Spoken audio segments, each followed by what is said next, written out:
Famous story channel में आपका स्वागत है। आइए आज हम सुनाते हैं मुंशी प्रेमचंद की कहानी विमाता।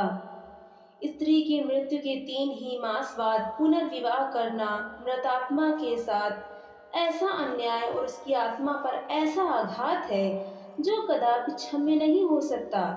मैं यह कहूँगा कि उस स्वर्गवासिनी की मुझसे अंतिम प्रेरणा थी और न मेरा शायद यह कथन ही मान्य समझा जाए कि हमारे छोटे बालक के लिए माँ की उपस्थिति परमावश्यक थी, परंतु इस विषय में मेरी आत्मा निर्मल है और मैं आशा करता हूँ कि स्वर्गलोक में मेरे इस कार्य की निर्दय आलोचना न की जाएगी। सारांश यह है कि मैंने विवाह किया और यद्यपि एक नवविवाहिता वधू को मातृत्व उपदेश बस बेसुरा राग था, पर मैंने पहले ही दिन अम्बा से कह दिया कि मैंने तुमसे केवल इस अभिप्राय से विवाह किया है कि तुम मेरे भोले बालक की माँ बनो और उसके हृदय से उसकी माँ की मृत्यु का शोक भुला दो। 2 मास व्यतीत हो गए। मैं संध्या समय मुन्नू को साथ लेकर वायु सेवन को जाया करता था। लौटते समय कतिपय मित्रों से भेंट भी कर लिया करता था। उन संगतों में मुन्नू श्यामा की भांति चहकता। वास्तव में इन संगतों से मेरा अभिप्राय मनोविनोद नहीं, केवल मुन्नू की असाधारण बुद्धि चमत्कार को प्रदर्शित करना था। मेरे मित्रगण जब मुन्नू को प्यार करते उसकी विलक्षण बुद्धि की सराहना करते तो मेरा हृदय बांसुर उछलने लगता था। एक दिन मैं मुन्नू के साथ बाबू ज्वाला सिंह के घर बैठा हुआ था। ये मेरे परम मित्र थे।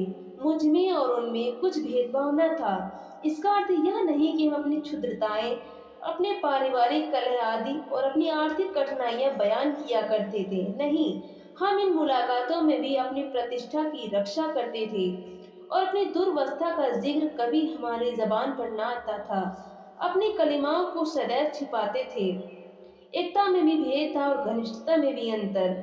अचानक बाबू ज्वाला सिंह ने मुन्नू से पूछा, क्यों, तुम्हारी अम्मा तुम्हें खूब प्यार करती है ना?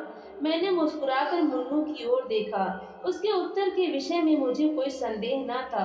मैं भली भांति जानता था कि अम्मा उसे बहुत प्यार करती है, परंतु मेरे आश्चर्य का ठिकाना न रहा जब मुन्नू ने इस प्रश्न का उत्तर मुख से न देकर नेत्रों से दिया। उसके नेत्रों से आंसू की बूंदें टपकने लगी। मैं लज्जा से गड़ गया। इस अश्रुजल ने अम्बा के उस सुंदर चित्र को नष्ट भ्रष्ट कर दिया जो गत 2 मास से मैंने हृदय में अंकित कर रखा था। ज्वाला सिंह ने कुछ संशय की दृष्टि से देखा और पुनः मुन्नू से पूछा, क्यों रोते हो बेटा? मुन्नू बोला, रोता नहीं हूँ, आंखों में धुआं लग गया था। ज्वाला सिंह का विमाता की ममता पर संदेह करना स्वाभाविक बात थी, परंतु वास्तव में मुझे भी संदेह हो गया। अम्बा सहृदयता और स्नेह की देवी नहीं है जिसकी सराहना करते मेरी जिह्वा न थकती थी। वहां से उठा तो हृदय भरा हुआ था और लज्जा से माथा न उठता था। मैं घर की ओर चला तो मन में विचार करने लगा कि किस प्रकार अपने क्रोध को प्रकट करूं, क्यों ना मुंह ढाक कर सो रहूं। अम्बा जब पूछे तो कठोरता से कह दूं कि सिर में पीड़ा है, मुझे तंग मत करो। भोजन के लिए उठाए तो झिड़क कर उत्तर दूं। अम्बा अवश्य समझ जाएगी कि कोई बात मेरी इच्छा के प्रतिकूल हुई है, मेरे पांव पकड़ने लगेगी। उस समय अपनी व्यंग्यपूर्ण बातों से उसका हृदय बेध डालूंगा, ऐसा रुलाऊंगा कि वह भी याद करे। पुनः विचार आया कि उसका हंसमुख चेहरा देखकर मैं अपने हृदय को वश में रख सकूंगा या नहीं। उसकी एक प्रेमपूर्ण दृष्टि, एक मीठी बात, एक रसीली चुटकी मेरी शिलातुल्य रुष्टता के टुकड़े टुकड़े कर सकती है, परंतु हृदय की इस निर्बलता पर मेरा मन झुंझला उठा। यह मेरी क्या दशा है? क्यों इतनी जल्दी मेरे चित्त की काया पलट गई? मुझे पूर्ण विश्वास था कि मैं इन मृदुल वाक्यों की आंधी और ललित कटाक्षों के बहाव में भी अचल रह सकता हूँ, और कहाँ अब यह दशा हो रही है कि मुझ में साधारण झोंके को भी सहन करने की सामर्थ्य नहीं। इन विचारों से हृदय में कुछ दृढ़ता आई, जिस पर भी क्रोध की लगाम पग पग पर ढीली होती जाती थी। अंत में मैंने हृदय को बहुत दबाया और बनावटी क्रोध का भाव धारण किया। ठान लिया कि चलते ही चलते एकदम से बरस पड़ूंगा। ऐसा न हो कि विलंब रूपी वायु इस क्रोध रूपी मेघ को उड़ा ले जाए। परंतु ज्यों ही घर पहुंचा, अम्बा ने दौड़कर मुन्नू को गोदी में ले लिया और प्यार से सने हुए कोमल स्वर से बोली, आज तुम इतनी देर तक कहाँ घूमते रहे? चलो देखो, मैंने तुम्हारे लिए कैसी अच्छी अच्छी फुलौड़ियाँ बनाई हैं। मेरा कृत्रिम क्रोध एक क्षण में उड़ गया। मैंने विचार किया, इस देवी पर क्रोध करना भारी अत्याचार है। मुन्नू अबोध बालक है। संभव है कि वो अपनी माँ का स्मरण कर रो पड़ा हो। अम्बा उसके लिए दोषी नहीं ठहराई जा सकती। हमारे मनोभावपूर्ण विचारों के अधीन नहीं होते। हम उनको प्रकट करने के निमित्त कैसे कैसे शब्द करते हैं, परंतु समय पर शब्द हमें धोखा दे जाते हैं और वे ही भावनाएं स्वाभाविक रूप से प्रकट होती हैं। मैंने अम्बा को न तो कोई व्यंग्यपूर्ण बातें ही कही और न क्रोधित मुख ढांक कर सोया ही, बल्कि अत्यंत कोमल स्वर से बोला। मुन्नू ने आज मुझे अत्यंत लज्जित किया। खजांची साहब ने पूछा कि तुम्हारी नई अम्मा तुम्हें प्यार करती है या नहीं, तो ये रोने लगा। मैं लज्जा से गड़ गया। मुझे तो स्वप्न में भी यह विचार नहीं हो सकता कि तुमने उसे कुछ कहा होगा, परंतु अनाथ बच्चों का हृदय उस चित्र की भांति होता है जिस पर एक बहुत ही साधारण पर्दा पड़ा हुआ हो। पवन का साधारण झोंका भी उसे हटा देता है। ये बातें कितनी कोमल थीं, इस पर भी अम्बा का विकसित मुखमंडल कुछ मुरझा गया। वो सजल नेत्र होकर बोली, इस बात का विचार तो मैंने यथासाध्य पहले ही दिन से रखा है, परंतु यह असंभव है कि मुन्नू के हृदय से माँ का शोक मिटा दूं। मैं चाहे अपना सर्वस्व अर्पण कर दूं, परंतु मेरे नाम पर जो सौतेलेपन की कालिमा लगी हुई है वो मिट नहीं सकती। मुझे भय था कि इस वार्तालाप का परिणाम कहीं विपरीत न हो, परंतु दूसरे ही दिन मुझे अम्बा के व्यवहार में बहुत अंतर दिखाई देने लगा। मैं उसे प्रायः सायंकाल पर्यंत मुन्नू की ही सेवा में लगी हुई देखता, यहाँ तक कि उस धुन में उसे मेरी भी चिंता न रहती थी।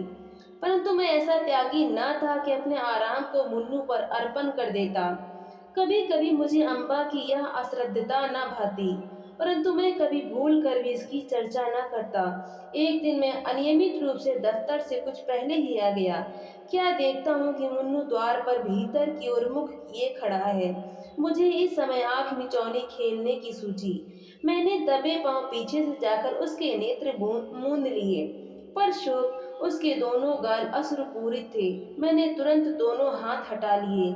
ऐसा प्रतीत हुआ मानो सर्प ने डस लिया हो। हृदय पर एक चोट लगी। मुन्नू को गोद में लेकर बोला, मुन्नू क्यों रोते हो? यह कहते कहते मेरे नेत्र भी सजल हो आए। मुन्नू आंसू पीकर बोला, जी नहीं, रोता नहीं हूँ। मैंने उसे हृदय से लगा लिया और कहा, अम्मा ने कुछ कहा तो नहीं? मुन्नू ने सिसकते हुए कहा, जी नहीं, मुझे वो बहुत प्यार करती हैं। मुझे विश्वास न हुआ। पूछा, वो प्यार करती तो तुम रोते क्यों? उस दिन खजांची के घर भी तुम रोए थे। तुम मुझसे छिपाते हो। कदाचित तुम्हारी अम्मा अवश्य तुमसे कुछ क्रुद्ध हुई है। मुन्नू ने मेरी ओर कातर दृष्टि से देखकर कहा, जी नहीं, वे मुझे बहुत प्यार करती हैं। इसी कारण मुझे बारंबार रोना आता है। मेरी अम्मा मुझे अत्यंत प्यार करती थी, वो मुझे छोड़कर चली गईं। नई अम्मा उससे भी अधिक प्यार करती हैं, इसीलिए मुझे भय लगता है कि उसकी तरह यह भी मुझे छोड़कर ना चली जाएं। यह कहकर मुन्नू पुनः फूट फूट कर रोने लगा। मैं भी रो पड़ा। अम्बा के स्नेहमय व्यवहार ने मुन्नू के सुकोमल हृदय पर कैसा आघात किया था। थोड़ी देर तक मैं स्तंभित रह गया। किसी कवि की यह वाणी स्मरण आ गई कि पवित्र आत्माएं इस संसार में चिरकाल तक नहीं ठहरती। कहीं भाभी ही इस बालक की जिह्वा से तो यह शब्द नहीं कहला रही है। ईश्वर ना करे कि वो अशुभ दिन देखने पड़े, परंतु मैंने तर्क द्वारा इस शंका को दिल से निकाल दिया। समझा कि माता की मृत्यु ने प्रेम और वियोग में एक मानसिक संबंध उत्पन्न कर दिया है और कोई बात नहीं है। मुन्नू को गोद में लिए हुए अम्बा के पास गया और मुस्कुरा कर बोला, इनसे पूछो क्यों रो रहे हैं। अम्बा चौंक पड़ी। उसके मुख की कांति मलिन हो गई। बोली, तुम ही पूछो। मैंने कहा, यह इसलिए रोते हैं कि तुम इन्हें अत्यंत प्यार करती हो और इसको भय है कि तुम इसकी माता की भांति इन्हें छोड़कर ना चले जाओ। जिस प्रकार गर्द साफ होने से दर्पण चमक उठता है, उसी भांति अम्बा का मुखमंडल प्रकाशित हो गया। उसने मुन्नू को मेरी गोद से छीन लिया और कदाचित यह प्रथम अवसर था कि उसने ममतापूर्ण स्नेह से मुन्नू के पांव का चुंबन किया।